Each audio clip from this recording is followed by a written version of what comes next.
C'est avec un grand plaisir que je suis là cet après-midi et voir les jeunes devant moi. Vous représentez le grand défi de notre pays.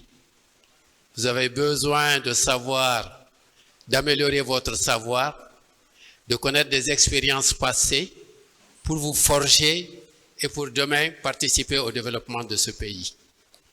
Je pense que ce type de rencontre est une nécessité impérieuse pour que ce soit un lieu de rendez-vous, de recevoir et de donner. Je pense que chacun de nous a quelque chose à dire. Je n'étais pas préparé, je vais rapidement dire quelques mots. Peut-être mon parcours, mais on est complexé quand on a entendu des parcours assez élogieux ici, mais qu'à cela ne tienne. Je suis professeur de formation, professeur de mathématiques. J'ai été professeur à l'IPK, professeur à l'Institut Polytechnique Gamal Abdel Nasser. Nous avons ouvert l'école de Mania, l'école normale supérieure de Mania. Nous avons été les premiers professeurs à y enseigner.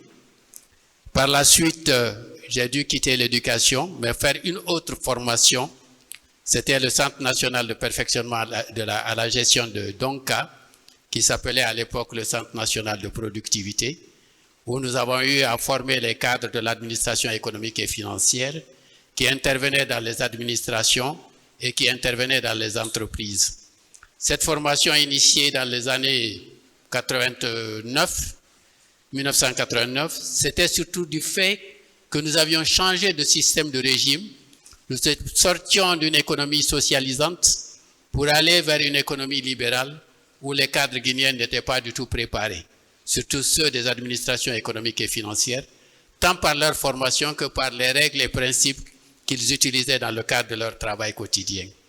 Alors à ce titre, avec la Banque mondiale, nous avions pensé qu'il fallait mettre en place, concevoir un projet de formation en administration économique et financière dans les différentes disciplines pour que les techniques économiques puissent être enseignées en même temps que les techniques quantitatives sur lesquelles les Guinéens étaient d'une certaine faiblesse à l'époque. Donc après ce Centre national de perfectionnement à la gestion où j'ai mis assez de temps, une douzaine d'années, je me suis retrouvé dans l'administration. Et donc dans cette administration, j'ai occupé longtemps des postes de secrétaire général au ministère des Transports, Télécommunications, Travaux publics, Environnement, pour me retrouver évidemment comme ministre des Transports. Et après, j'en suis sorti et j'ai voulu apporter ma contribution autrement dans le développement de ce pays. Ce que je dis, le problème que nous avons, les jeunes que vous êtes, il n'y a pas d'espace de rendez-vous entre vous et nous. Donc nous n'avons pas d'espace d'échange. Qu'est-ce que nous avons fait? Qu'est-ce qui a marché? Qu'est-ce qui n'a pas marché? Pourquoi aujourd'hui il y a des problèmes? Je crois que vous devez nous interroger. Et nous devons être disponibles pour que vous nous posiez des questions et qu'on y réponde.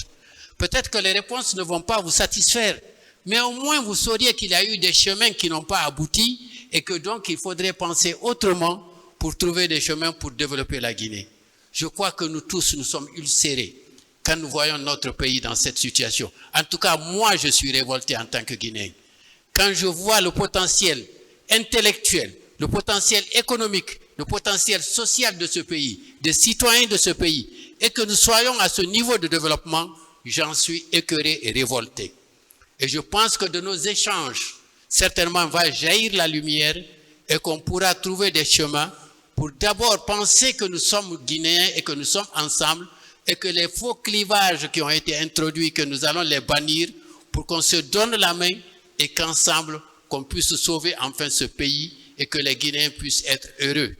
Chaque fois que vous rencontrez un Guinéen, ce qu'il vous raconte en premier lieu, ce sont les misères auxquelles il est confronté, les difficultés auxquelles il est confronté.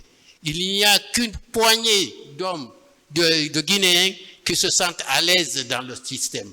Et c'est ce qu'il faut aujourd'hui combattre, faire en sorte que ce soit la majorité qui soit à l'aise dans ce pays et qui remorque les autres, ceux qui n'ont pas pu se développer par eux-mêmes. Donc un défi énorme. Et pour cela, nous avons besoin d'être ouverts, d'être attentifs. Il y a certes des débats qui se font dans les médias aujourd'hui, mais je pense que ce n'est pas suffisant. D'abord, le temps imparti est court. Nous n'avons pas le temps de poser toutes les questions. Mais ce type de débat ouvert, où nous nous retrouvons tous, je pense que c'est une bonne chose. J'avais oublié une partie de mon parcours, c'est celui de député quand même, député à l'Assemblée nationale, député au Parlement panafricain à Johannesburg, où j'étais le président de la commission transport, éducation, transport, comment ça s'appelle, énergie, télécommunications, sciences et technologies, qui était l'une des plus grandes commissions. Et soyez sûrs que nous avons fait la fierté de notre pays. Je vous remercie.